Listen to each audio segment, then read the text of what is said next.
I am so pleased to welcome to the podcast Liv Thorne, aka Livsalone. As I was getting older and older, I was like, oh, okay, maybe I should look into sperm donation. Where do you start? Like, who buys sperm online?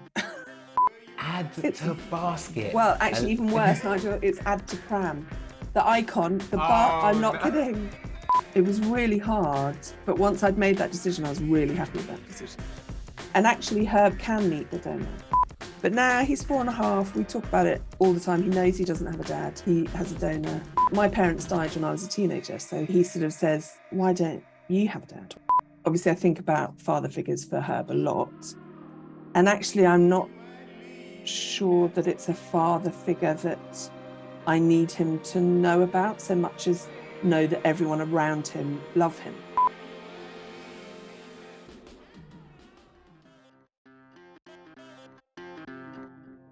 Hello and welcome to the Dadvengers podcast, sponsored by Tonka, because being tough is all about getting out and playing.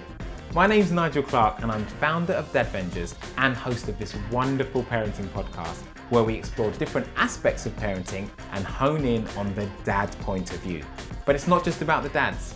Mums, grandparents, carers, soon-to-be parents, we want you involved in the conversation too.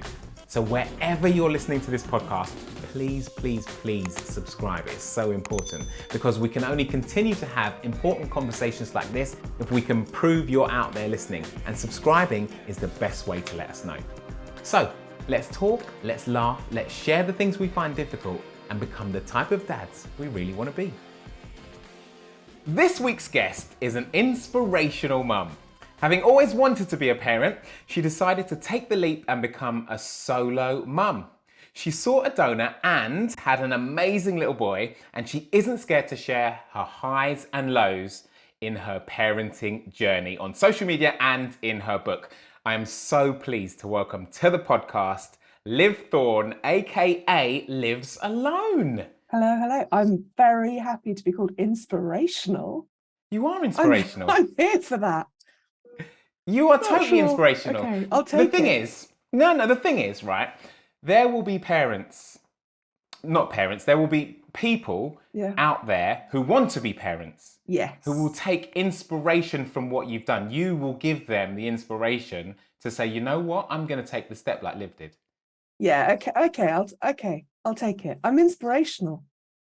Put it this way, I've spoken to people who have listened to you on podcasts, read your book, and they're like nearly ready to make decisions. No way. You see, that's as amazing as it is terrifying, because obviously you can't go around telling people to have kids, because it's not like oh, go and have steak for supper or treat yourself. It's like it's a kid.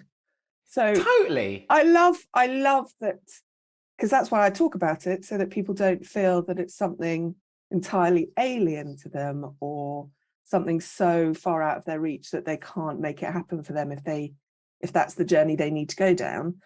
But equally, it's not like I'm there going, parenting's easy, go wild. It's like I've got to have that sort of social responsibility that, Yeah, I realise that people aren't just going, oh, she did it, I'll do it. But, it's still terrifying that I'm part of such a huge, not part of, sorry, that's not the right word, is it?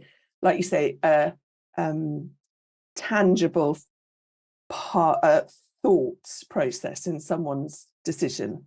When you're in the public eye, now whether that be public eye due to the fact that you do social media or you write a book or you're a TV presenter or whatever it is, you are visible to people. Yeah. And naturally, when you're in that space, people will say, if someone there is doing it, maybe I can do it. Yes. Yeah. And it just sparks that thought. And I think personally that in this day and age, it's great to see people taking, and I don't really like this word that much, but the non-conventional ways 100%. Because it is non-conventional.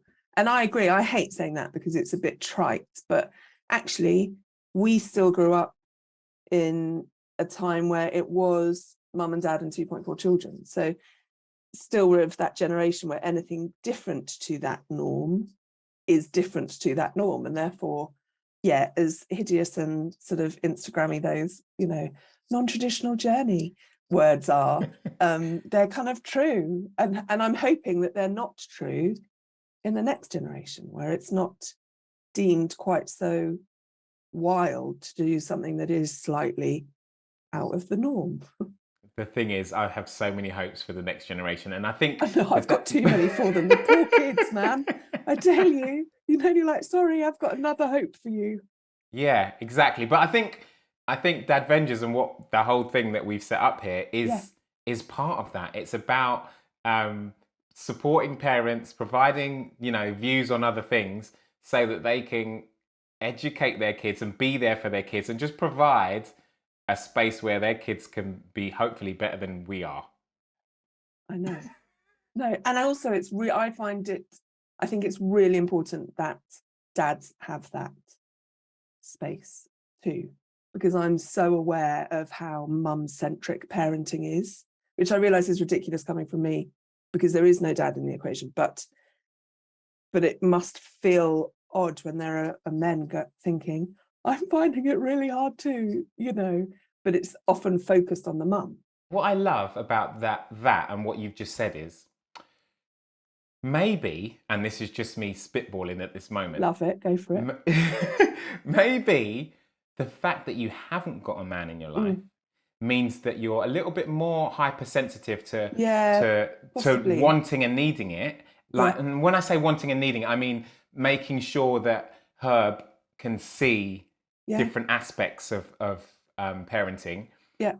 And a parent who has a partner who's a man might just switch that bit off and be like, oh, I'm with the mums, I'm with the girls. He'll get 100%. That. They're not even thinking that.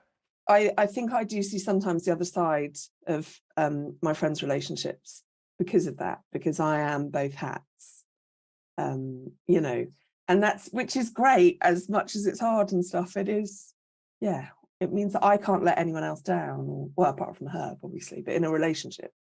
And I see that the people, everyone, whoever you are in that parenting world, you need to talk about it because, well, you might not, you might be thinking. No, you're right.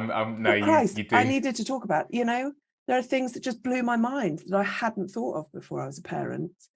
And the thought, as ridiculous as this sounds, the thought of not having Instagram as a community for me, when I was in that mental space, I would have been so lonely, because actually, as much as it gets a bad rap, there's really good corners of the internet where you can feel that there are other people like you, or there are people struggling, or there are people that couldn't breastfeed, or there are people that can't, whatever it is in parenting, there's a different thing every day, isn't there?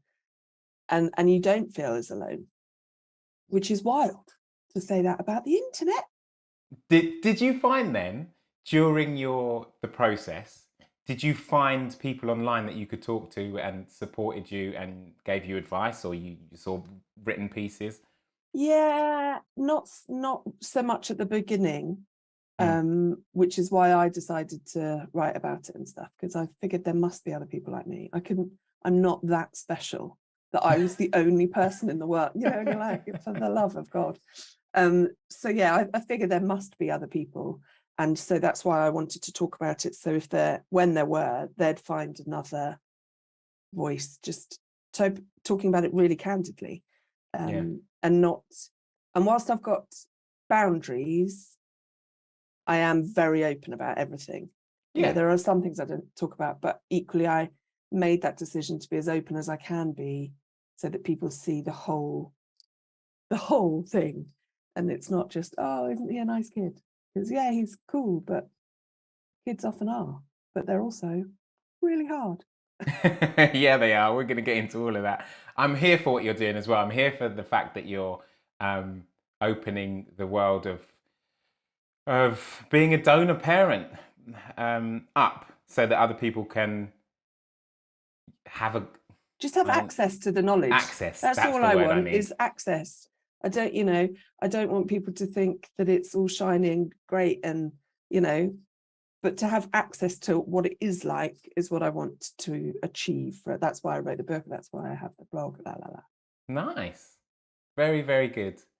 Now, throughout this little chat that we're going to have, I'm going to dip off and pick out some questions that we've had sent to you. And I think this is a good point for one that we've had from DML1812, who says, how did you first introduce the idea of a donor into your way of thinking? Yeah, into your world, into your way of thinking. Well, it started as a joke. Like in my 20s, when all of my friends started having kids in their 20s. So it was, and I was still single, and so I was like, oh, isn't this funny that everyone else is getting married and having kids and la la la. And then by the time I was at 27, 28, it was like, oh my God, I'm going to get a turkey baster and just get a donor. Isn't that the funniest thing you've ever heard in your life? And then suddenly that joke wasn't that funny anymore. As I was getting older and older, I was like, oh, okay, maybe I should look into sperm donation. And so that's literally it. At the beginning, I thought it was a joke and that no one did it, and it wasn't really a thing that a normal girl like me could do.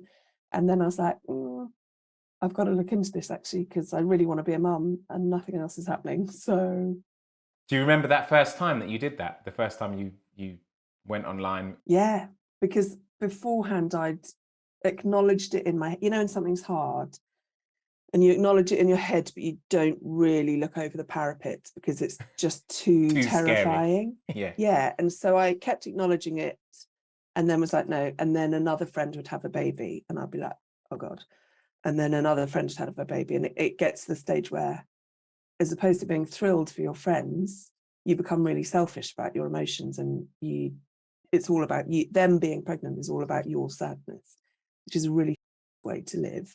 And so, yeah, I was at a friend's party and I was just crying in the middle of this party. And my best friend just looked at me with that, that sort of knowing, you got to do something, kid. Live. Yeah, exactly. And I was like, yeah, I do. I've got to stop pretending. And so I went home that day and was like Googling just weird stuff. Because I didn't know where to start. Where do you start? Like, who buys sperm online? Like, I didn't even know it was a thing. And then suddenly there I was buying sperm online.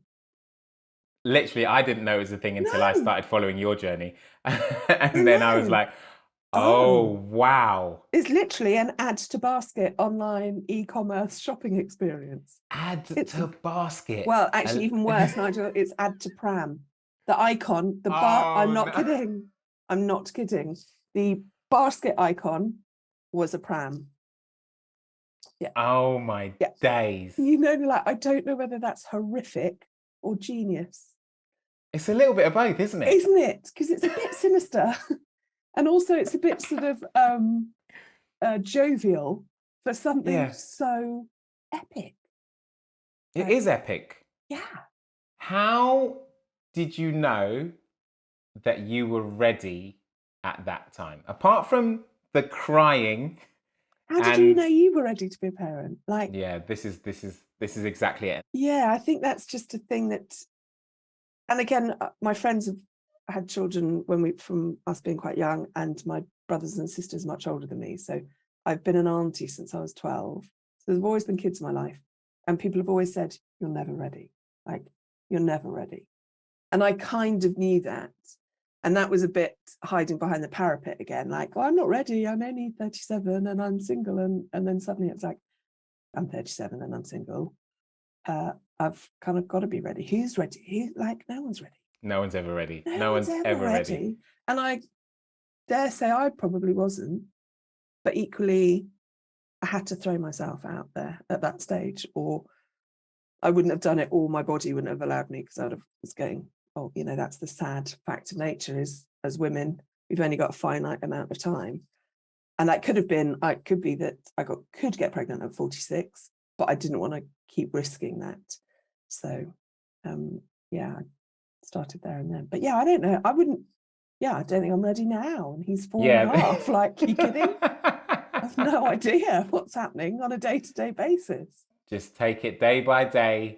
Get to the end of the day, have a little cry, go to bed, wake up again, and hope they're in a good mood. Start again.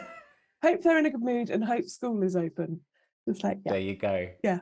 Once you'd made the decision, Did you experience any negative comments? Because like we said before, non-conventional. Some people aren't very good with non-conventional. And when I'm asking that question as well, what were the men like as well? Okay, so, and I say this with tapping wood, touching. What do you call it? Yeah. Yeah, Touch wood. touch wood. Yeah, that's it.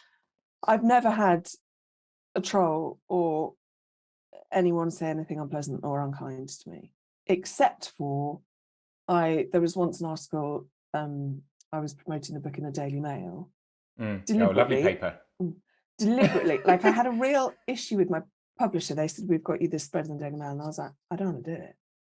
And they, understandably, because they're about sales, whereas I was about my mental health and my son, they were like, well, it's a great platform. And I spoke to some other friends and they were like, Liv, you can't keep talking to people that read The Guardian because you're preaching to the converted type thing.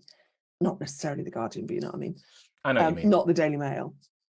And it's true, I had to sort it. There's no point me just saying to nice people who are open to not the norm, you know, patting me on the back and telling me what a wonderful decision I'd made. And if I was gonna help other people, I needed for their dad to see it, to see that there are other routes that his daughter could take, or, you know.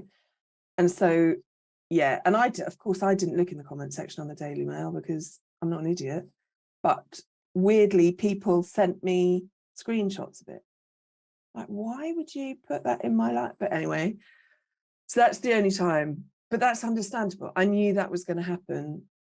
And I didn't enter into it. And it's not any of my business. And most of that was about the fact they didn't like his name.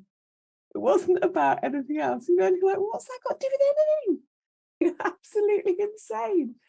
Yeah, people want to have so much control over your life, don't they? And then once it was a man actually who said ages ago, like that was in the Telegraph, I think. And he said, you're talking about a child as if you're buying a handbag. Like then you're not reading it properly. Like, and yet if I make light of it, of course I make light of it because it's a really terrifying thing, and I'm trying to make it feel not terrifying to other people. And also, life's not always so frigging serious. Like, that's the thing. I mean, in the most serious of situations, if you can't find at least a moment of lightness, of respite, you're not going to get through. You won't get through. You're not going to get through. And that's the same with grief and everything like that. I've always found humor in that kind of thing because you kind of have to get through it. So yeah, so that's the only negativity I've really had. And I'm sure some people don't agree with it, but that's cool.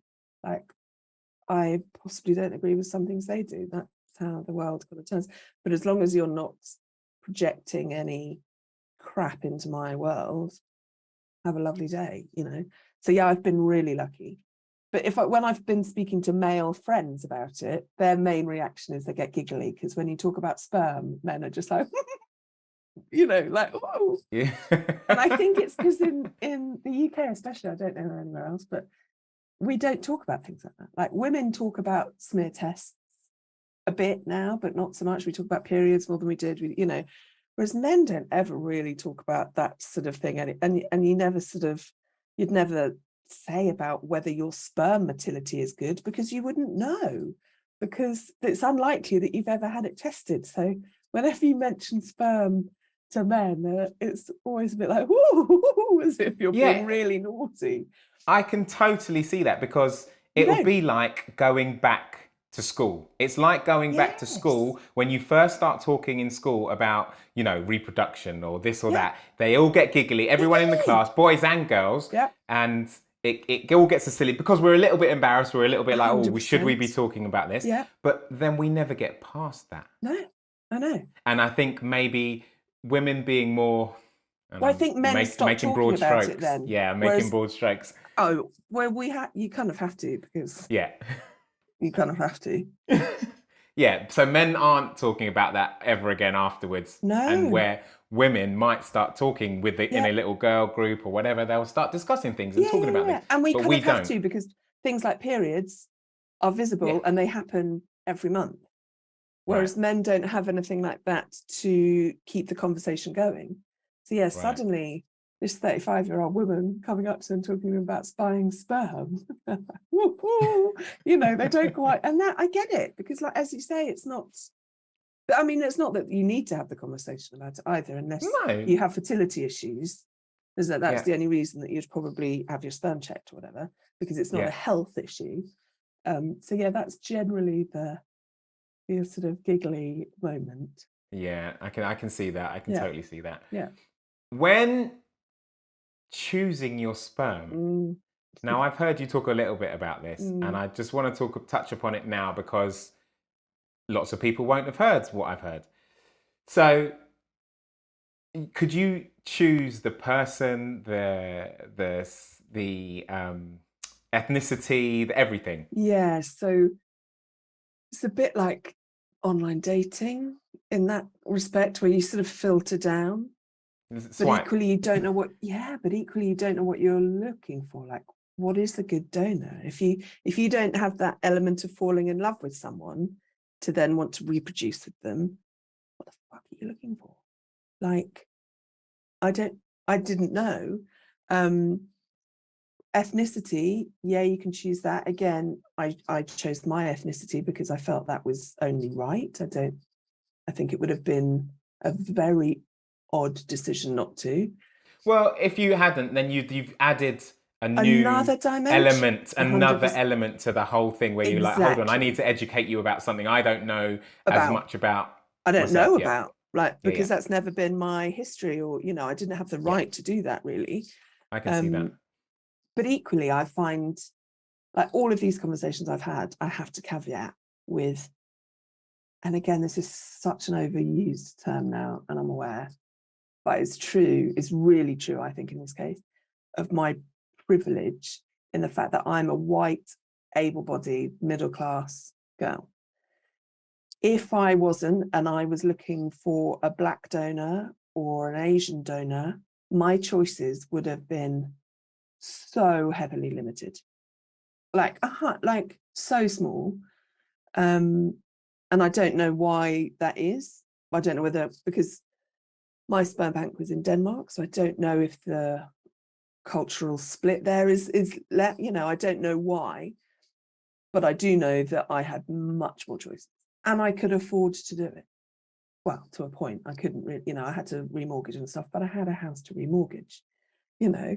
So again, it's that whole, I'm bloody privileged, and I'm so lucky to be in the position I'm in. Like, I'll never forget that. Whereas there are people that buy sperm off Facebook that's unregulated, because they have to, financially they have to. And they had the same urge to be a parent as I did.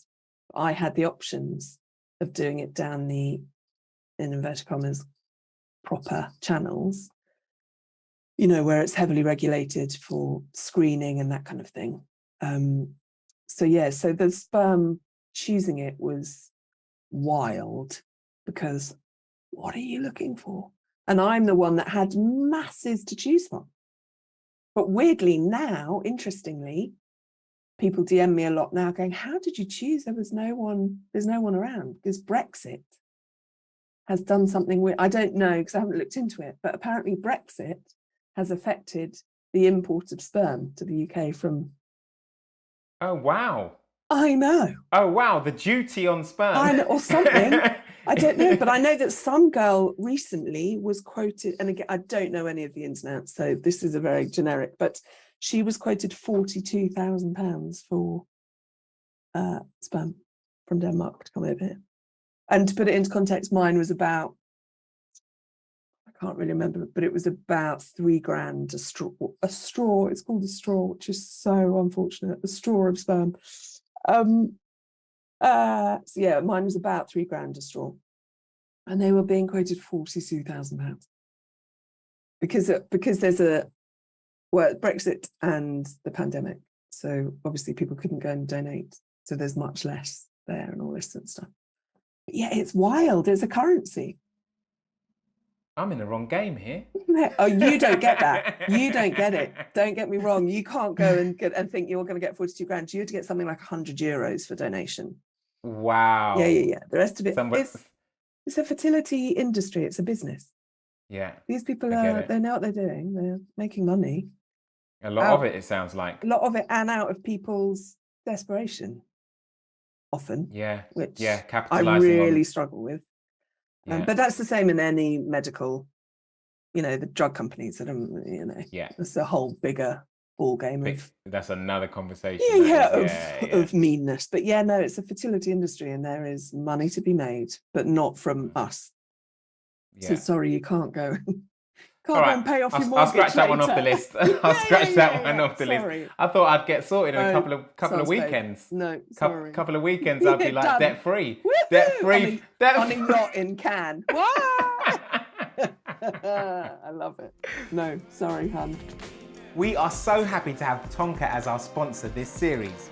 Basic Fun's Tonka collection is packed full of fun vehicles for kids who want to get out and get tough with their toys.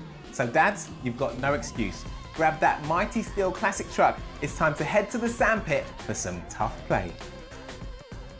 So when you were choosing, did the thought of that male and them being a father figure, and I'd use this term loosely in the fact that you're not actually ever going to meet them, but in your choosing, the things that they're making you choose between, are you thinking, hope maybe that might be genetically brought into my child's definitely, because life? That's, like I say, otherwise what are you looking for? And I didn't, initially I was like, oh God, and I was looking at really stupid things like, whether they play guitar, or I was like, oh, they sound nice, as if it was dating, and then I was like, it's got nothing to do with it, Liv, because you're never going to have anything to do with this man. So whether he can play Hey Jude on the guitar means nothing to you. So and then I started looking at familial health, because my family is riddled with cancer. So I was like, it wouldn't be ideal if I added more to the pot if I could avoid it. So you get the genetic history of their parents and their grandparents and their siblings and their aunts and uncles. It's quite intense. And so then you're looking into things like diabetes, heart but conditions. Equally they won't let people with too many familial diseases be a donor. Okay. For obvious reasons. So there will be an element of good genes, whatever they are. Yeah. But yes, that's what I started looking into. But there were things, basically the donor is the opposite of me. Because I there are things I was like, try to fill the gaps. I was like, that sounds awful, brilliant, like loves climbing mountains. I was like, oh Jesus, no thanks, I'll stay at the bottom of the mountain. Things that I was like, it may be that, because otherwise I didn't know what I was looking for. And there's no right answer. It's not like you press add to basket and someone at the end goes, well done, you got it right. But the thing is, as you said before so well, when you have a partner and you're having a baby, it looks all good on the outside, and I'm sure there's many people can testify to this. Looks all good, thought I was getting this. What did I get in the end? Whoa. Yeah, it's a lottery and there is no right answer. So it was really hard. But once I'd made that decision, I was really happy with that decision. And actually, Herb can meet the donor. So he's an open donor, which is legal now. You have to have an open donor, which is why there are so few donors in this country. In this day and age, if you're going to be a donor, you have to have the possibility that child might want to come when and they're find 18. you. Right. Yeah, which is again why in the UK sperm donation isn't a thing, because men are understandably, like I get it, terrified that suddenly people are going to start knocking on the door. I don't know why in Denmark it's a thing, or there's a bigger pool to choose from in Europe, mainland Europe. There just is different attitudes towards parenting. Well, exactly, or that's something that people discuss, or they know that they can get $100 for a sample. and they need some cat, who knows. So yeah, Herb can meet him when he's 18 if he wants to. And as a 4-year-old now, he says he wants to. But I was going to say, do you talk to him 4. about it? Yeah.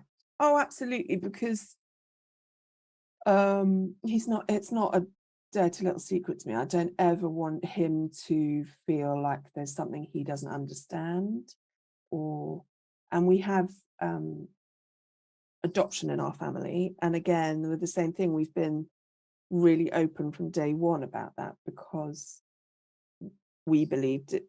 Well, not me, it wasn't my decision, but we just think that being open is more beneficial to everyone in the long run. I'm in agreement with you. I think the high rate of mental health problems that we have in our country, in our generation, can be traced back to things that we weren't told or talked about. And of course, there are caveats to that. Like, of course. I mean, I have to preface this whole conversation with, this is my opinion, broad strokes, la la la. Of course, there are caveats, and there are times when it shouldn't be. But for me, it was really, there was no reason to hide it from her. And so, yeah. The thing is, I didn't think you'd ever hide it from her, but I think the biggest thing in this country that we come up against, and we've talked about this on some of our dad chats and bits and bobs, is sometimes people don't think that they should start these conversations as early. Let me give you an example, is like diversity and inclusion.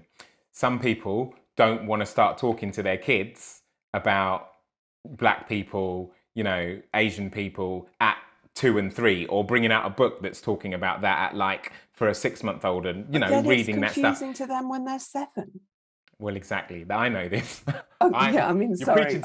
Literally, I am talking to the conductor. I get it. But yeah, I don't know how to say it without sounding like a dick, but I'm lucky in the fact that my eyes have been hugely opened about that kind of discussion at a time when my son was the right, and again, in inverted commas, age for me to bring it up with him. So maybe if I'd have had a kid 10 years ago, wouldn't have thought that was an important thing to bring up with him. Whereas now, you better believe I bore that kid about things that he's just like, what? Who? Why? But yeah, it's not just nice white books with 2.4 families, not even color, but the shape of that family is really important for me, that he has it able-bodied, disabled, all of that stuff. And there are more and more books to choose from. I can imagine her being the go-to at school, like, come 7-8 years old. Some kid going, my parents are having a tough old time. I'm thinking they're going to split up. And Herb going, well, you should probably talk to them about it. All families come in all shapes and sizes. It's just make sure everyone's happy. No.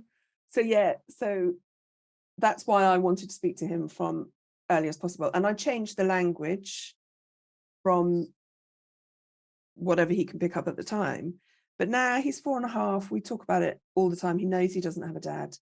He has a donor, and he speaks about it with people now when I'm not there. And they feed back to me to say, just so you know, which is amazing that he gets it and he feels confident enough to say, oh, I don't have one of those, With that in mind, does he ever come to you and express a liking for a male in your be like, oh, he's really cool, and you get that father figure kind of vibe from him, like, oh, you're thinking of him like a little bit of a... What he does is he'll sometimes say, why haven't I got a dad? And I get that. And also my parents died when I was a teenager, so he sort of says, why don't you have a dad? Why don't you have grandparents? Why don't I have grandparents? All of that kind of... So the poor kid, there's a lot for him to take on. And he brings up that conversation like any kid would when they see that other people are talking about mums and dads or grannies and granddads or whatever it is, siblings even.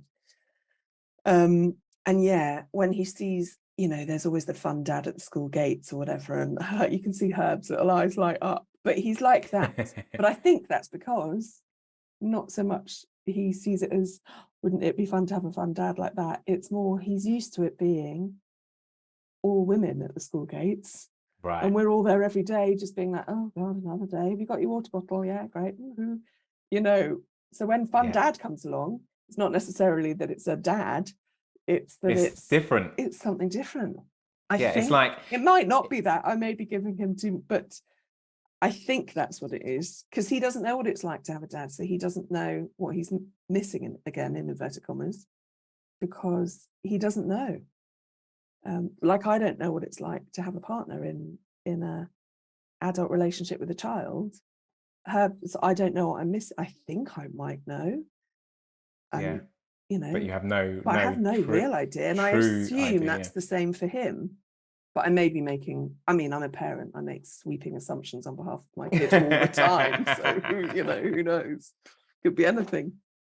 Yeah, and do you know what? It's really great, and I'll try and frame this the best way I can and explain it the best way I can. You're being in an extreme situation, as in he has no dad, is a really good highlight to people who do have that capability. So there might be someone whose dad's not around or not putting the full time in, or, just is a little bit weak. Yeah, and good word. And hearing that someone who hasn't got that choice, like your son, and how much it means to them and how interested they are in it, I really hope that demonstrates to someone who's able to maybe to turn up, to be there. 100%. How important what they could do is. Like I have and I don't know if it's because I'm in the situation I'm in, but obviously I think about father figures for Herb a lot. And actually I'm not sure that it's a father figure that I need him to know about so much as know that everyone around him, whether they are gay, straight, single, male, female, whatever, love him. For him to be surrounded by people that adore him and will protect him and will show up for him and all of that sort of stuff is much more important to me than the sex of that person. Yeah. But I don't know if I've made myself feel that that's right, because that is the situation I'm in. Do you know what I mean?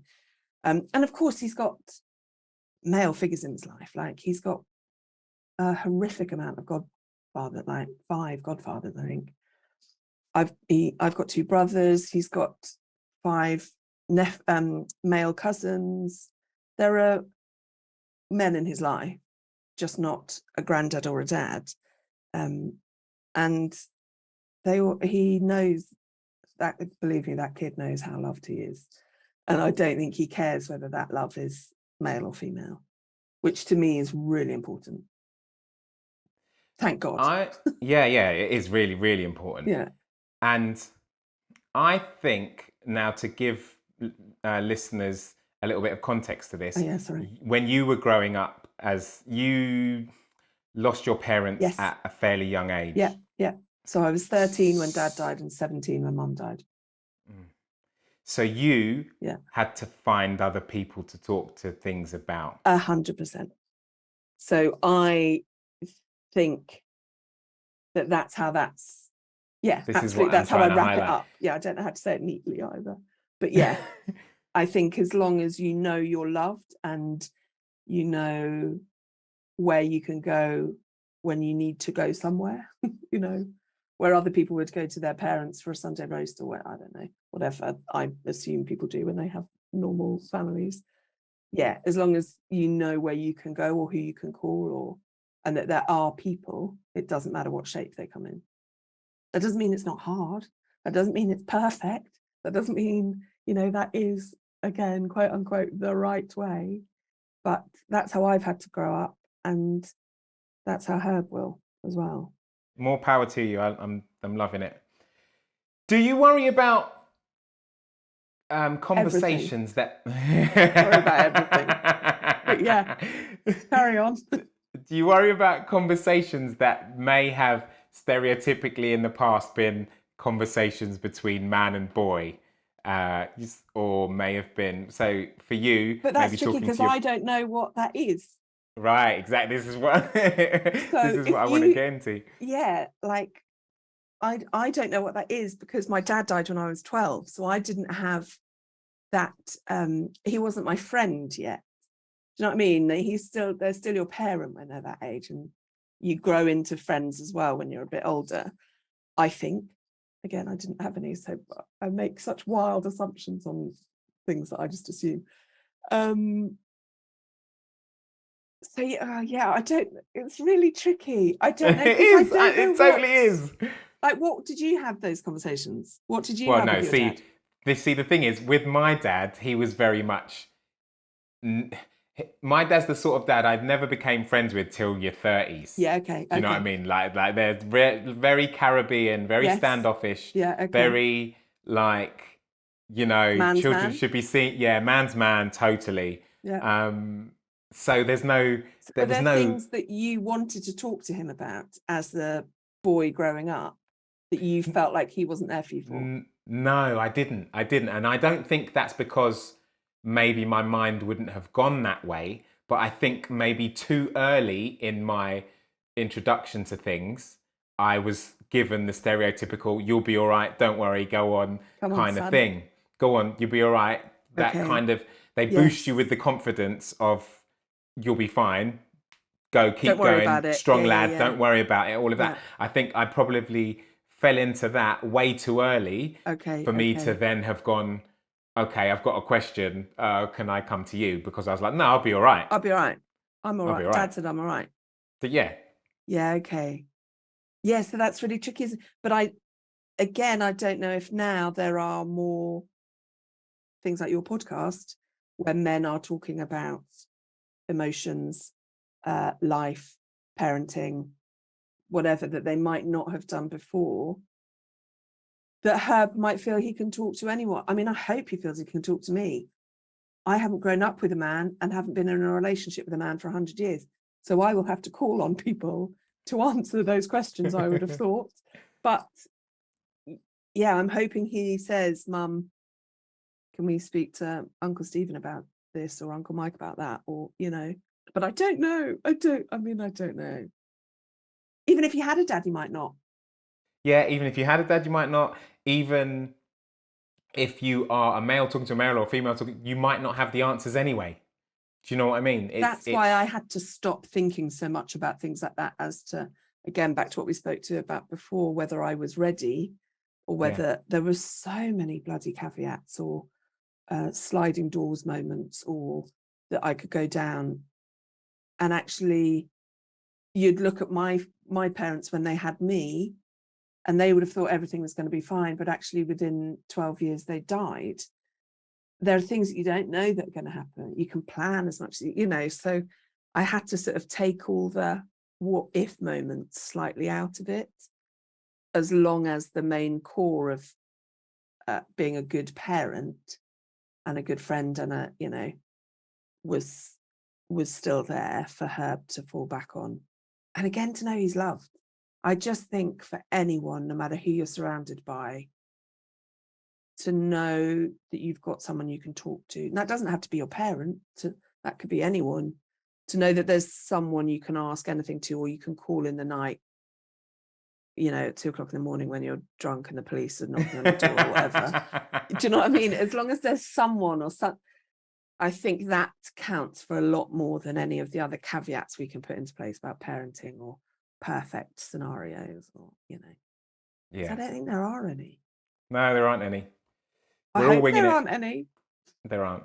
There aren't. You're all good. I'm screwed if there are. I really hope there aren't any. But yeah, we'll work it out. I want to talk about mental health now, because you brought it up just now, and men talking about it more. I assume, again. No, I think they are talking about it more. What I see. They're definitely talking about it more. I would definitely agree with that. The problem that we're having, and having something like Dadvengers, it's getting the other men who maybe would benefit from talking Like about me it. going in the Daily Mail. Yes. It's that. It's getting in It's front an of those echo people. chamber otherwise. Yeah, for sure. Echo chamber. And I'm finding that getting out of the echo chamber is all about the mums. Really? Yeah. Getting heard by the men, getting them actually involved is through the mums. And how A are they lot of doing people, that? they're being taken, like say we do dad walks. Okay, so Yeah. I down the road, once every week, Saturday, we meet up for dad walks. Yeah. The first 3 weeks, I'm talking, mums were dropping off their partners with Oh, their really? kids. Amazing. Like, here you go, Nige. Yeah, here's one. Take this one. Take this Bring one. him back. Send him back. Yeah. Yeah. Or listening to the podcast, or they get a little gift from someone. Yeah. Because I don't think we're out there searching for it. Because we're all right. We're all good. right, Gov. We're all right.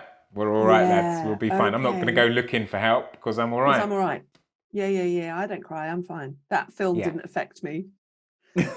Yeah. Okay. Oh, that's really interesting. Yeah. So, but it's taken it took about a year to figure out that all 90% of the people that get brought to this community are from their wives, dropped off, partners, whatever. Yeah, partners, whatever. Even like your mum might suggest it. Hey, son, you're struggling with the baby right now.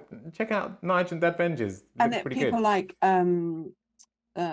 Rob Beckett and Josh Widdicombe and things like that. And again, and Rosie Ramsey and Chris Ramsey. That kind of them being so open about the day-to-day reality of being partners and parents, and and see, I think that's really important that men do see that that's okay. Like, you can say, please help me, or I'm really struggling. I really struggle, like I said earlier, that it's often so focused on the mum. And don't get me wrong, it's hard. And we're the ones that have to get the baby out. And it is, I suspect, much harder for us. But for example, my sister was in my labour with me. Yeah. And it wasn't a great labour, and it went on for years and blah, blah, blah. That people can have nice labours. FYI, everyone listening. I just wasn't one of those. And my sister really struggled with watching someone she loved in that much pain.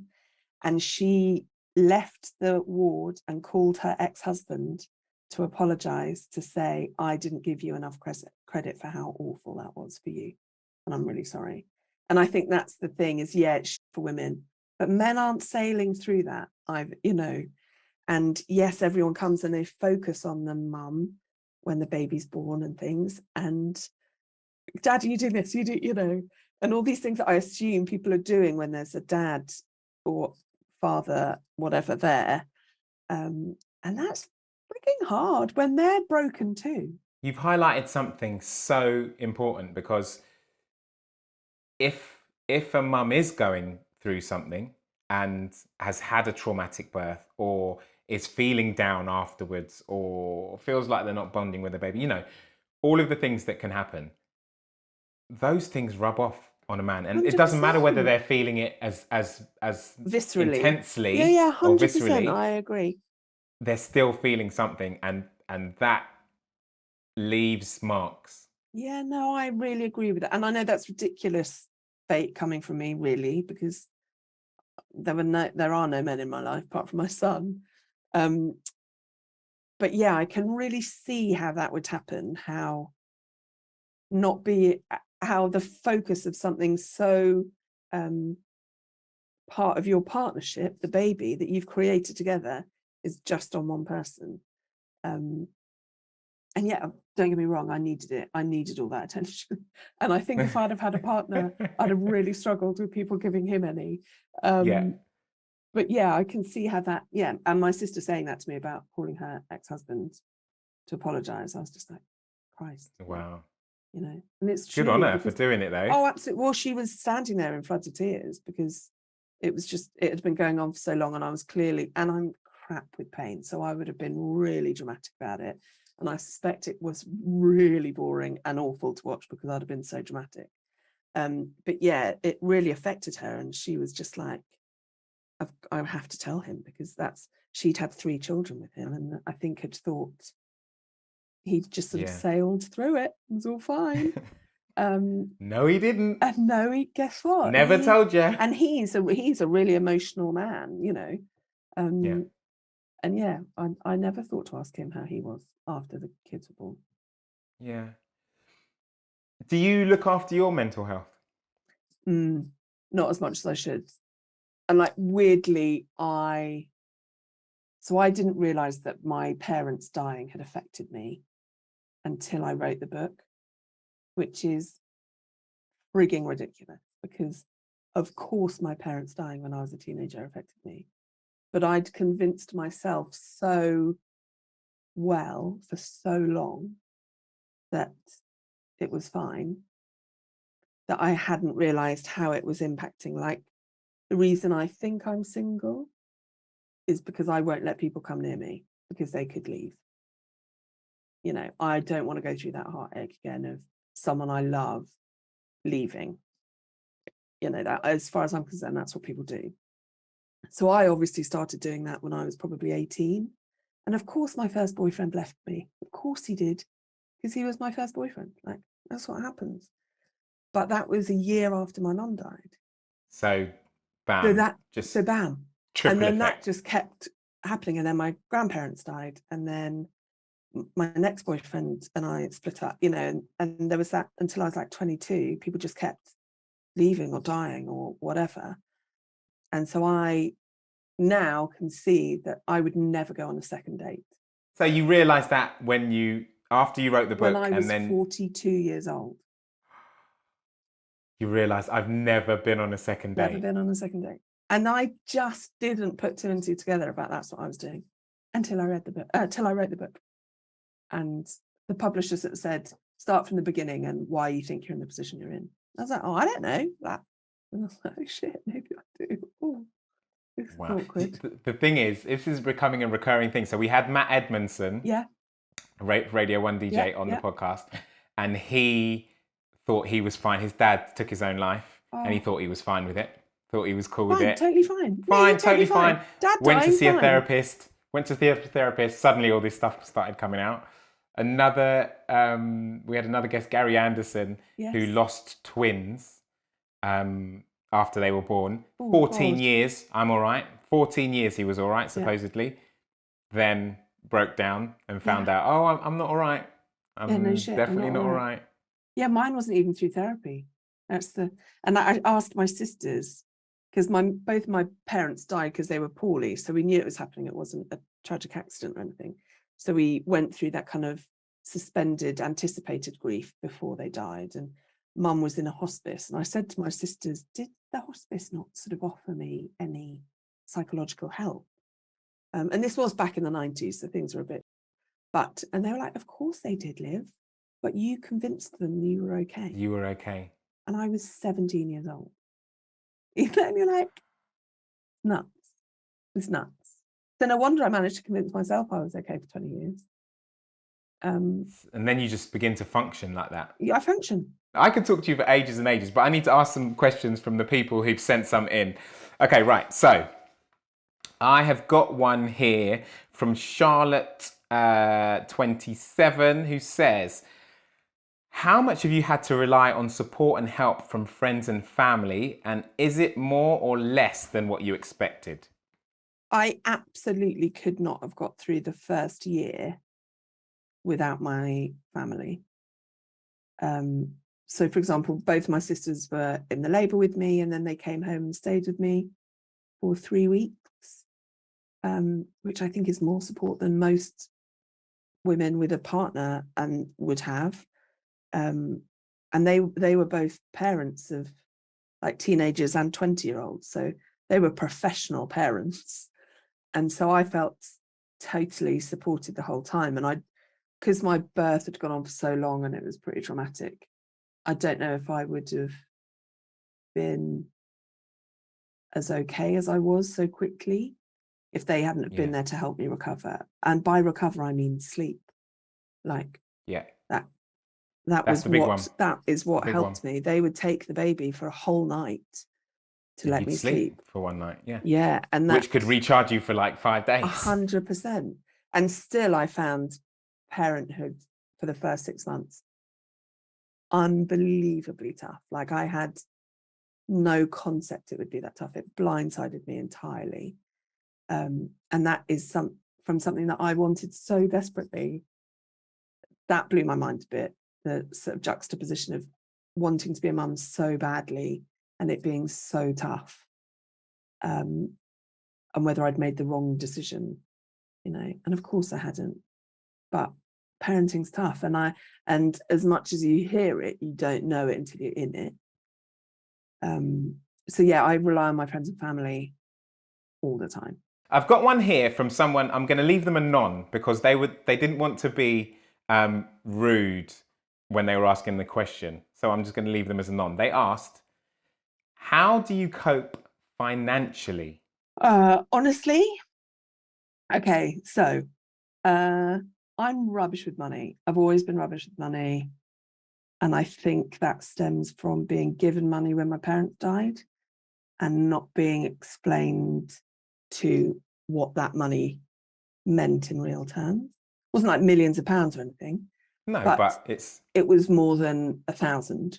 So anything more than £1,000 to a 20-year-old, you have no concept of what that means because you've never worked. You can buy an island with £1,000 at 20. Come on now. Like, yeah. So I always just sort of thought money would be there. So I've always been shit with money. So I have to caveat this with that. And then I had to, so I bought a house when I was in my 20s, and I've always worked, and fine. Massive mortgage on the house, but bought a house. Then I remortgaged the house to get pregnant. And obviously there was no one bringing in any money when I was on maternity leave. So I had to have that money covered too. So yeah, so I had to remortgage to pay for the treatment. So I had to give myself a limit of how much I'd spend on the treatment. Wow. And the maternity leave. So I'm already starting from the beginning in debt, essentially. And then I go back to work. Cool. I'm back at work. He was 5 months old, I think. 5 months old. And then childcare. And our childcare system is broken. And it's not helpful. Luckily, I'm a bull in a china shop, so I didn't look into it properly before I had him, because otherwise I wouldn't have had him.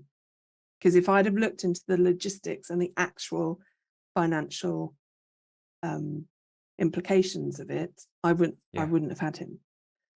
And so I got into such sort of financial trouble that I had to sell my house to pay off my debts that childcare had sort of added to my initial debt, and me just being crap with money.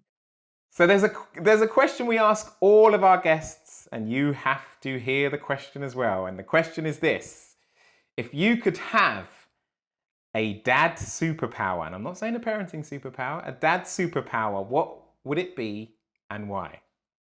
Okay, so I'd like two. Go for it. You can have two. It's typical me. You get two. I just need more. Give me more. So the first is I want more hands. Nice. Because. How many? 6? 8? Oh, mate. I mean, I'd settle for 2. But yeah, if you're going to chuck 8 at me, I'm here for it. I get for things like childcare. Octolive. She's special. For things like childcare, or just there's so much stuff to do all the time. I just need more hands and possibly more time in the day. But yeah. That's the first one. Yeah. So, and the second one is really dull. But I just want Herb to never have to worry. Nothing dull about that. Anything. So whether that be, I don't know, having, travel anxiety, or worrying about paying his mortgage or whatever. I would like to have the superpower to erase worry from his life. Worry or angst. Where do you think that stems from? No idea, sir. don't know what you mean. How very dare you? Yeah, 100% stems from me. 100%. But yeah, I would like him to not have to ever worry about anything. It's Well, with an element of wish a bit for. of worry, because otherwise he'd be bonkers. But yeah. Oh, I know what you mean, though. Yeah. I know what you No mean. big worries. Yeah. 2 good powers. I like your choices. I'm loving your if you could choices. make that happen, that'd be ace. Thanks. I'll speak to someone. Okay. I'll speak to someone in the Dadvengers ranks and see if we can muster up a couple superpowers for you. Love it. I love it. Thanks. Liv, thank you so much for being here. Thank you very much. And spending your time. Have a lovely afternoon, and I'll see you soon. Bye. What an interesting and inspirational guest. What I loved about that chat was just seeing things from a slightly different angle. It just opens up your whole perspective. So there you go, another episode done. But what did you think of it? We would love to know.